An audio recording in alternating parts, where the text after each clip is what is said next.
Barrister साहब, आज हमारे जो इस्लामाबाद ब्यूरो ने खबरें फ़ाइल की हैं उसके मुताबिक field marshal prime minister of Pakistan एक आला सतही इजलास के अंदर इस मामला के ऊपर गौर किया गया। उसके बाद प्राइम मिनिस्टर ने ट्वीट की। उससे पहले हम लोग ये खबर चला रहे थे कि खलीजी जंग के पुरअमन तस्वीर के लिए, जंग के खात्मे के लिए पाकिस्तान की सफारती कोशिशें और इसहाक डार और फील्ड मार्शल के जो मुमकिन कोशिशें थी उन सारों को डिस्कस आज किया गया। फॉलोअप बताइएगा कि हम आज कहाँ स्टैंड करते हैं और पाकिस्तान का रोल इसमें क्या है।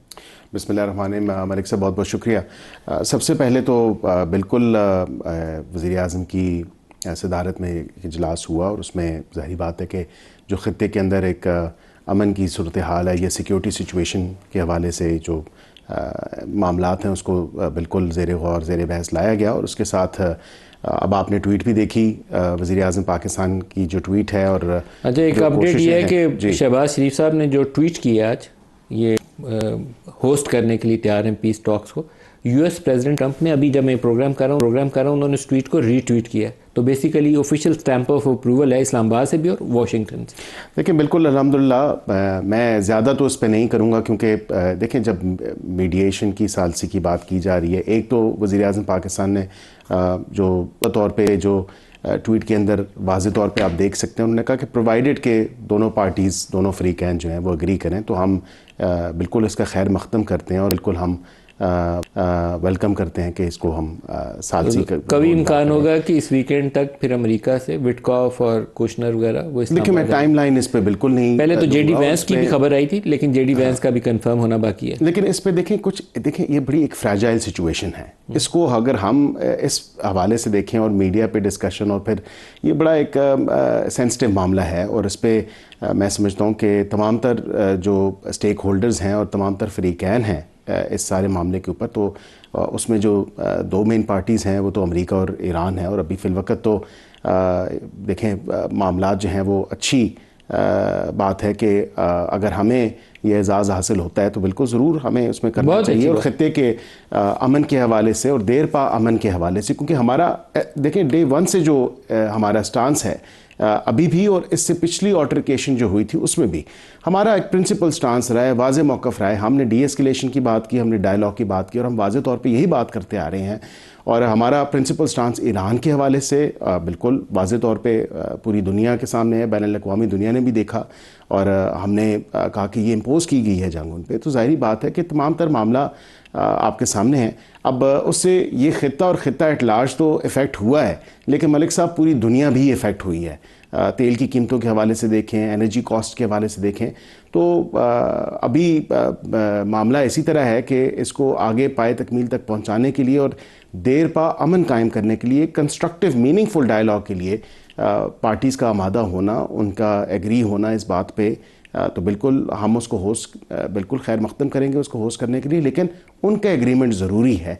तो बजाय इसके कि हम इस हवाले से कोई मीडिया के ऊपर चहम गोई है, क्योंकि बैनुल अक़वामी मीडिया ने तो काफ़ी ज़्यादा इस पर रिपोर्ट किया और मैं समझता हूँ कि बिल्कुल पाकिस्तान की जो प्लेसिंग है, एक तो हमारा हमसाया मुल्क है, 900 किलोमीटर के बॉर्डर जो है हम उनके साथ शेयर करते हैं, प्रिंसिपल पोजीशन हमने ली है। तो ज़ाहिर बात है उस हवाले से ये शाज़िर नाज़री कोई मुल्क ऐसा होगा जिसके ताल्लुकात दोनों इन ममालिक के साथ अल्हम्दुलिल्लाह एक इक्वल फुटिंग पे, एक अच्छे बाहमी दोस्ताना ताल्लुकात हैं दोनों ममालिक के साथ, तो एक म्यूचुअल रिस्पेक्ट पे बेस्ड हैं। तो मैं समझता हूँ कि अगर ये पाकिस्तान इसको बिल्कुल आगे ये बात बढ़ती है, पार्टीज़ एग्री करती हैं, तो ये अच्छी बात होगी। पाकिस्तान की इस वक्त बहुत ही मुनफरिद पोजीशन है। आपने दुरुस्त कहा कि पाकिस्तान के ईरान के साथ बहुत अच्छे ताल्लुकात हैं, अमेरिका के साथ कॉर्डियल रिलेशन है, बल्कि जब से वो मार का हक हुआ मई वाला, अल्हम्दुलिल्लाह, तो वो ट्रंप साहब के 2-3 पसंदीदा जुमले हैं, 8-9 जहाज़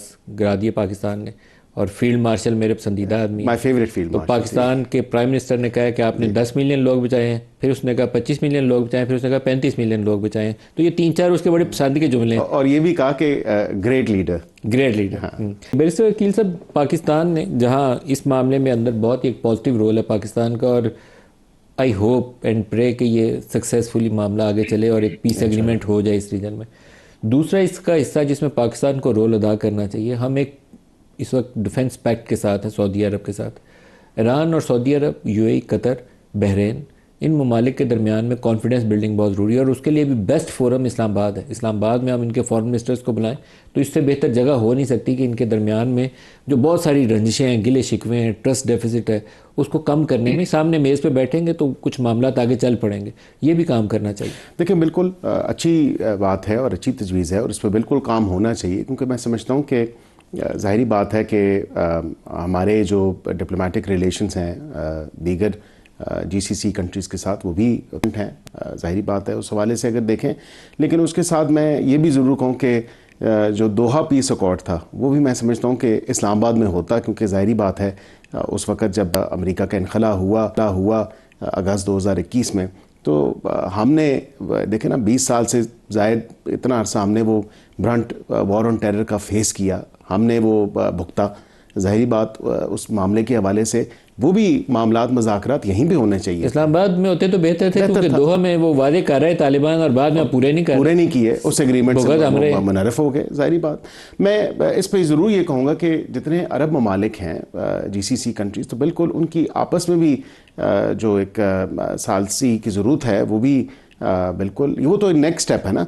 अभी फिल वक्त तो साइमल्टेनियसली चलाने की जरूरत है, क्योंकि सऊदी अरब में जाता है ना, मिसाइल चलता है या ड्रोन, आज भी ड्रोन गए, तो हम एक डिफेंस पैक्ट में होने की वजह से हमारे ऊपर भी हम बहुत बड़ी जिम्मेदारी आए, बहुत बड़ी जिम्मेदारी तौर पे हमने वो मौक़िफ़ इख्तियार किया। और देखें जो हमारी एक बैक चैनलिंग के थ्रू जो पैगाम हमने दिया, जो बातचीत हमने की ईरान के साथ, साहब और फील्ड मार्शल दोनों ईरानियन लीडरशिप को कन्वे कर चुके हैं। लेकिन अगर आपस में इनका एक ट्राइलैटरल समिट हो जाए जिसमें सऊदी अरब, ईरान और पाकिस्तान इकट्ठे बैठे हों तो बहुत ही अच्छा हो जाएगा। लेकिन उसके साथ पे देखें आपको खत्ते में एट लार्ज जो जीसीसी कंट्रीज़ हैं उनको भी देखने की ज़रूरत है, क्योंकि ये defence strategic mutual defence agreement जो है ये फिर उस खत्ते के हवाले से भी उनको भी देखने की ज़रूरत है, क्योंकि खाली ईरान की बात तो पाकिस्तान और सऊदी अरब तो डिफेंस में पार्टनर बन चुके हैं। जी बिल्कुल, और उसमें कोई दो राय नहीं, बैठ के ईरान के साथ कम से कम वो जो ट्रस्ट डेफिसिट है उसको ब्रिज करने की कोशिश कर सकते हैं दीगर ममालिक के साथ बिल्कुल। लेकिन ये वाज़ेह पोजीशन जिस तरह आपने कहा, तो बिल्कुल ये वाज़ेह पोजीशन हमने ली, हमने बताया, और उसके बाद ही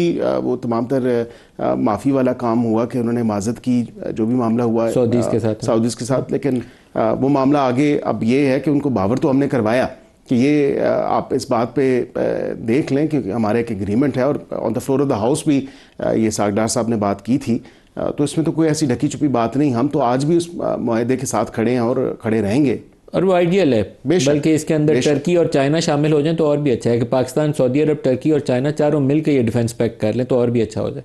जी बिल्कुल, लेकिन उसको टर्की से आई थिंक कोशिशें हो रही हैं, टर्की से कोशिशें हो रही हैं, अभी बातचीत चल रही है, किस स्टेज पे है वो कहना काफ़ी कबल अज़ वक्त है। देखें अब मामलात मुल्कों के साथ जो रिलेशंस हैं वो ज़ाहिरी बात है इसके साथ अब तो एक न्यू वर्ल्ड ऑर्डर कह लें, उस हवाले से मामला चल रहे हैं, तो आगे किस तरह बढ़ती है, किस तरह बात, बल्कि ईरान जंग के बाद कुछ नई ग्रुपिंग सामने आएंगी, क्योंकि नेटो ने क्या करना है और इस मिडल ईस्ट के अंदर यूएई इसराइल के साथ अलाइन हो जाएगा और बाकी मुल्क क्या करेंगे, ये भी अभी चीजें आने वाले दिनों में yet to be seen. That's true. Barrister साहब आप क्या फरमाते हैं, कौन से एरियाज हैं? जजों की गाड़ियों का बड़ा तस्करा हुआ है, मरियम के जहाज़ का बड़ा तस्करा हुआ है, तो कम से कम इस मौके के ऊपर खुदा का खौफ खाते हुए छोड़ दें जो ये देखें। नहीं मलिक साहब, ऑस्टेरिटी मेजर्स जो गवर्नमेंट ने लिए हैं कम से कम उसको तो आप अप्रिशिएट करें। मेरे ख्याल से तनख्वाहों के मद में अगर देखें तो वॉलंटरी जितने भी वुज़रा हैं उन्होंने जो है अपनी फोरगो की है, उसी के साथ साथ समेत कमीना के बेशतर लोग पहले ही तनख्वाह नहीं लेते, ज़ाहिरी बात है। लेकिन उसके अलावा जो हमारे पार्लियामेंटेरियंस हैं, चीदा वुज़रा को जानता हूँ ना, वो तनख्वाह नहीं लेते। मैं उन सारों का नाम नहीं लेता, लेकिन काफ़ी सारे लोग हैं जो पहले ही नहीं लेते। लेकिन उसके साथ आप ये भी देखें कि पार्लियामेंटेरियंस की भी तनख्वाह में जो कईयों की ज़रूरत भी होती है उसमें भी कटौती हुई है। शायद ही है सर, वैसे किसी की ज़रूरत हुई है, कई ऐसे हमारे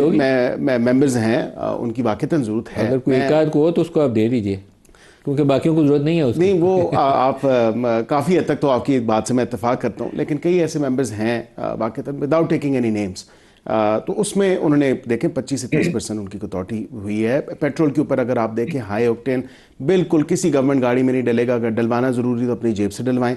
इसी तरह जो है जो गवर्नमेंट ने मेट्रो 50% पिंडी से इस्लामाबाद आती है, मेट्रो बसेज आती है, लाहौर में भी है, कराची में भी बसेज चलती हैं। सरकारी मुलाजमीन से सारी गाड़ियां फिलहाल ग्राउंड करवाएं, उनको बसों पे बिठाएं। नहीं करवाई भी है, जो गैर जरूरी गाड़ियां हैं सारी गैर जरूरी हैं बंद कराएं, वो नहीं इस्तेमाल होंगी।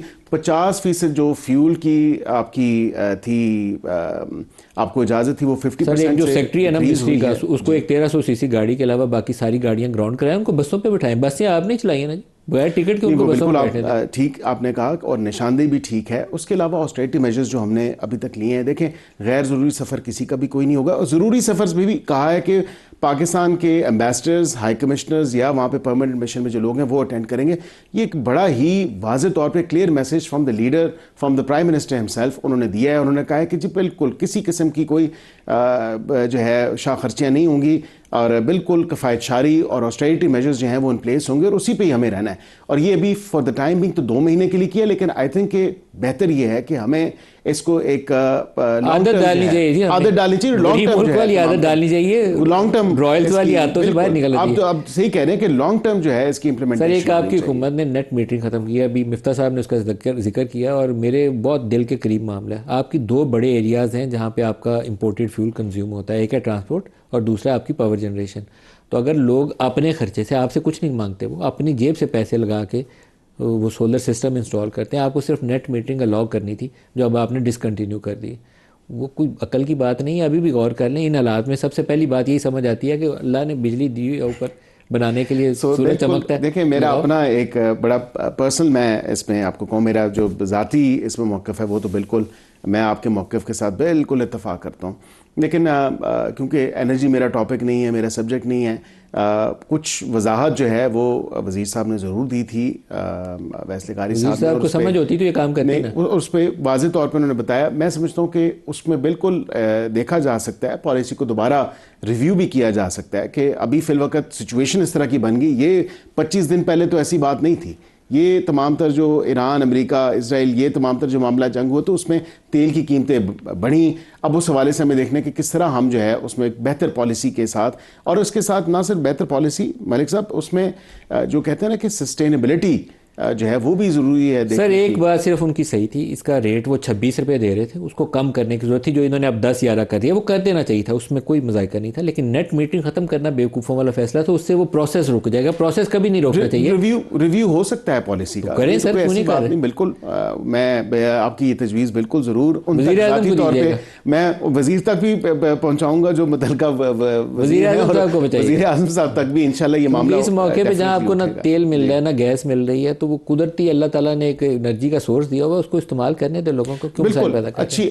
अच्छी बात है, और उसमें बिल्कुल सोलर एनर्जी जो है उसको हमें यूटिलाइज करना चाहिए to its maximum. Barrister Aqeel साहब से भी इस पे सवाल पूछ लें। बैरिस्टर अकील साहब, इस मामले में भी बेहतरी आनी चाहिए, वहाँ से टेररिज्म रुकनी चाहिए 100%, और जो करना चाहिए हमें ज़रूर करना चाहिए, और कोई रास्ता भी निकलना चाहिए ताकि सॉर्ट आउट हो जाए मामला। नहीं, बिल्कुल आपने दुरुस्त फरमाया मलिक साहब। बात यह है कि मुज़ाकरात और डायलॉग की जो बात है वो ज़ाहिरी बात है, वो उसके हवाले से तभी आगे बढ़ेगी बात कि जो दहशतगर्दी तो पूरी कुव्वत से रोकनी चाहिए, कोई कंप्रोमाइज़ नहीं, कोई कॉम्प्रोमाइज़ नहीं, no ifs and no buts. और उसके लिए देखें जो इक़दाम हम उठा रहे हैं बिल्कुल वाज़े तौर पे वो इक़दाम आपके सामने हैं, उसमें तो कोई ऐसी बात नहीं है। लेकिन क्योंकि इस नासूर से जान छुड़ानी है और बेतहाशा मौके दे दिए गए, तो मेरे ख्याल से अब इस मामले के ऊपर जो है तभी बैठक लगनी चाहिए या डायलॉग या डिस्कोर्स की बात हो जब वाकई संजीदगी हो कि वो उनके खिलाफ एक्शन लेंगे। जब तक वो नतीजा खेज होने की उम्मीद ना हो तब तक वो मेज़ के ऊपर बैठ के कहीं पे मोहर नहीं लगाई जा सकती। हमने देखे ना, कोशिशें तो कई दफ़ा हो चुकी, लेकिन वो कोई नतीजा खेज कोशिशें तो थी, लेकिन नतीजा तो कोई नहीं निकला। वैसे तो वो दोहा प्रोसेस जो था उसी में नतीजा निकलना था, निकला नहीं है।